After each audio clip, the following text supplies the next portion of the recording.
Insert cheesy line here. Rhyme with black lager.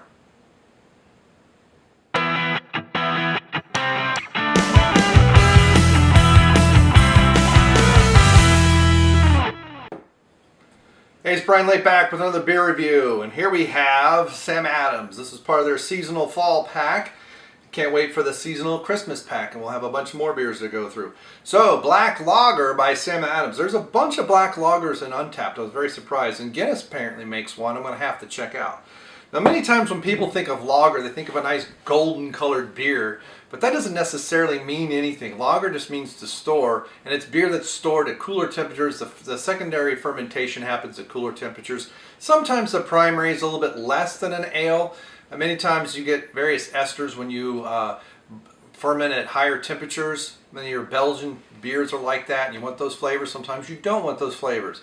Well, with lager, you want to store it in secondary, sometimes as many 3 or 4 weeks, maybe longer, depending on the beer. And that's all that means. And so it has a, whereas ales have a top fermenting yeast, this is kind of what they call a bottom. It's really in the middle, but the idea is there's where there's a little bit more warmth, but it's not too much, it's cool around, and it's slower to do its fermentation, especially in secondary.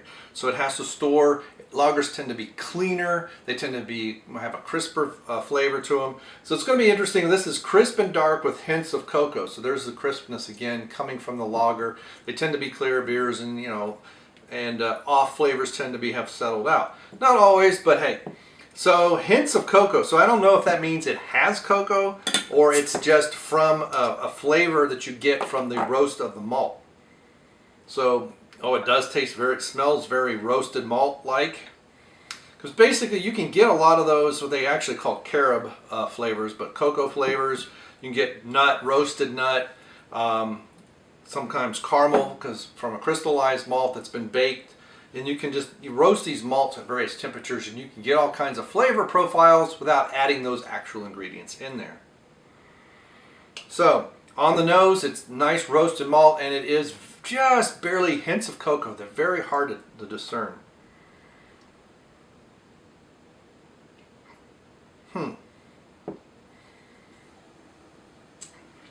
For a 4.9% beer, that is very nice.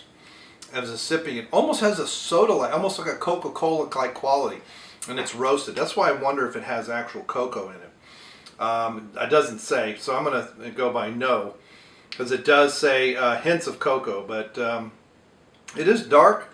I made a dark lager over 20 years ago, probably 25 years ago. It was a dark brown. It wasn't quite as dark as this. It was a dark brown lager. It was actually an ale. It's a dark brown ale that I then used the lagering yeast for the recipe. Put it in had this kegerator-like thing in my old refrigerator. It was 5+ gallons. Had a floating thing. Had a spigot. I haven't used it since. I used it one time. Bought it a long time ago, and I haven't used it since then. So, but again, it was something I did the primary. I racked it into that for secondary. It had a way for the yeast to settle out the bottom. I put it in the refrigerator, and then I let it go for like 2 months, and it was very good. It was a little more roasted than this, but it didn't have any cocoa hints, but it was good beer. It wasn't very hoppy. It was quite malty. Friends of mine that would come over who didn't like hoppy beers actually liked that one. I have no idea what the recipe is anymore. But that is nice, but it's almost like it has, and I think it's because the cocoa, it's like, if I would imagine Coca-Cola with minimal sugar sweetening, it's like this. It has this cocoa-esque feel about it, but without the chocolate, if that makes any sense. Kind of like the roasted cocoa beans, but not any hints of real chocolate. This one is kind of chewy. It's a very interesting, so almost like it has hints of biscuit malt in it, which I don't know if it does or not, but many times you get that chewy sensation from that. It's a very clean beer, very well filtered, so it's not going to be chewy from the yeast, but it has this chewiness about it from all the malts that are in it. My phone wants to go. So I previously gave this beer a 3, and I think that's a fair assessment. It has a bitterness in there that's kind of off-putting. It's not a horrible bitterness, but it's a bitterness that feels like it shouldn't be there. It's kind of at the back end. It's not very strong, but it is there. It kind of throws the balance a little bit off. And then the other thing too, like so many Sam Adams beers, it's clinical. It's clinical and it has an off put. So it kind of lowers it to the 4 range and then the 3 range. There's nothing spectacular about the beer. It is nice. It's kind of comforting. Probably be a little smoother on draft if they ever had it on draft. But yeah, I mean, it's nice little beer. Nothing to write home about.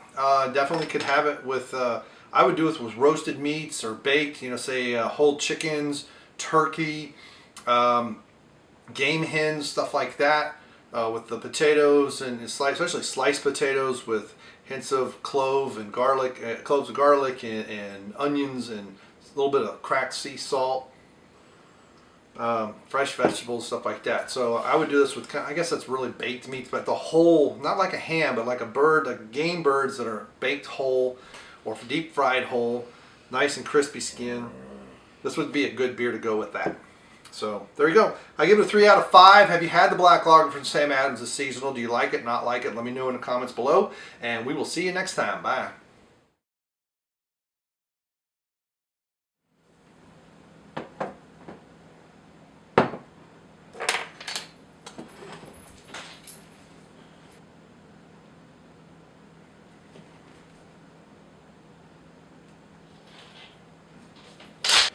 Doing it all is not important, just doing it bought me up. Yeah, 3.